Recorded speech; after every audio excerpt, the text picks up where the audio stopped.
We're often taught that if love is not loud, then it must not exist. That if someone is not constantly telling you they love you, proving it, announcing it, then their feelings must not be real. But I've come to realize that silence is the unspoken language of love. And what I'm about to share with you might also change your perspective. So there's this scene in Sex and the City which has stayed with me for very long. After a fight, Carrie looks at Mr. Big and asks, "Will you just stand still with me?" And he just stands there. He just holds her, no big apology, no big explanation, no big speech. He just stays. And I don't know why, but that scene always did something to me. Because in that moment, it wasn't about convincing who was right, who was wrong. It wasn't about having this big explanation about everything. It was just about presence. And that always makes me think about how sometimes you don't want someone to fix it or say the perfect words. You just want someone to stay in it with you. But of course, I didn't always see it that way. In fact, when I was younger, especially when I was trying to find love, I needed constant reassurance. And if you know anything about love languages, I actually needed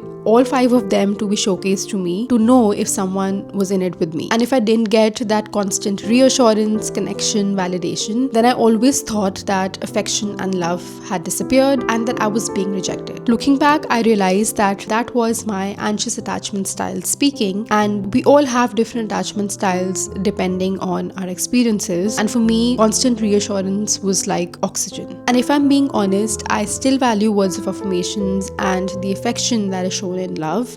I mean, who does not? But as I've grown into a more secure version of myself, I've also started to value silence in love. I've come to realize that silence in love doesn't mean that something is wrong. Sometimes silence in love is also an indication of safety. I recently also read this line by Rumi, which goes like, "In silence of love, you will find the spark of life." And to fully understand this, I want you to imagine what I'm just about to tell you. You walk into a cafe with your partner and you both order your usual coffees. You sit down and you both take out your own books and start reading. Every now and then your eyes meet and you look at each other and then you go back to your page. No dramatic conversations, no intense declarations, just presence. And trust me, there is a kind of peace in that, because silence in that moment does not mean distance, it means complete comfort. It means that you do not need love to perform, to exist. It's just an unspoken action. And there is this completely different and weird kind of peace in existing in the same space, in silence, with someone you love. You're doing your own thing, but you're attached by this string that no one else can see. And I think it says that you can be yourself here and there's no rush to be somewhere or be someone who you're not.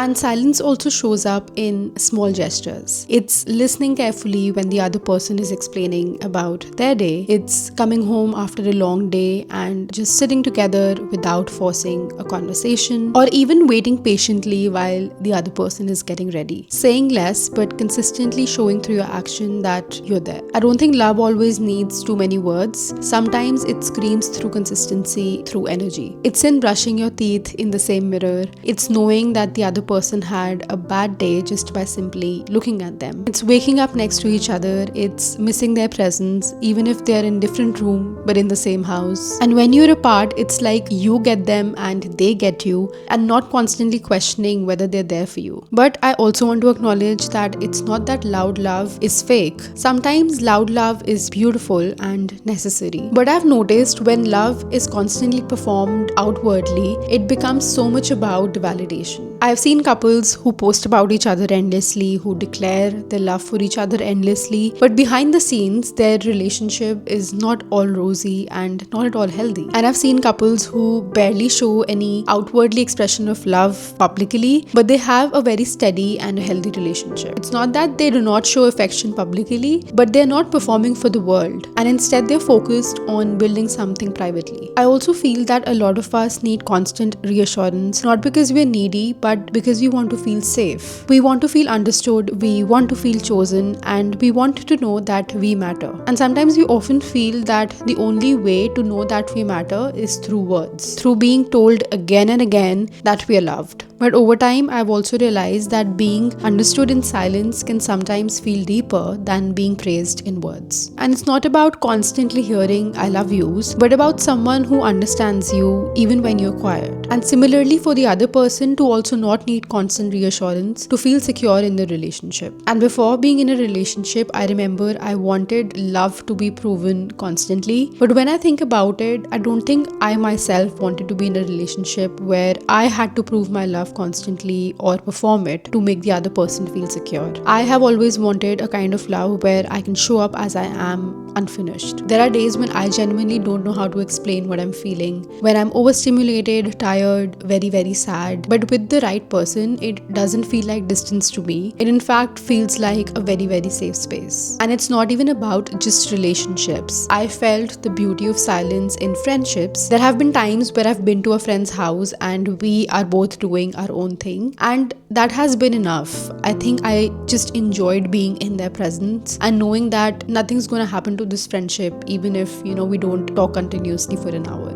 For me, silence in love says something very simple. It says that you are enough as you are right now. It says that you do not need to perform happiness. I don't need you to constantly prove affection. I know you're not going anywhere, even if you're silent for a moment. And maybe that's why silence in love feels powerful, because real intimacy is rarely about loud noise. I think it's in fact about feeling regulated together and feeling calm in someone else's presence. But of course, I do understand that we all have different attachment styles. And as a person who had more of an anxious attachment style, it took me a lot of time and work to get to the secure side. But if there's anything that I want you to take away from this, it's this. When love is right, silence doesn't feel empty. It feels like home. So this was something that I had been thinking about recently, and I wanted to share my perspective on silence in love. But of course, if you have any other take, do let me know in the comments below. The only reason that I create these videos is so that when you watch it, you like yourself a little bit more, you like your relationships a little bit more, and you like your life a little bit more. If that's something that you've been looking for, then do consider subscribing. I also write more deeply on Substack and share on Instagram. Links are in the description below. And if you've watched this, then I just want to say I appreciate it and I don't take your support lightly. And I hope you like this small piece of my perspective. Do let me know your thoughts and I'll see you around.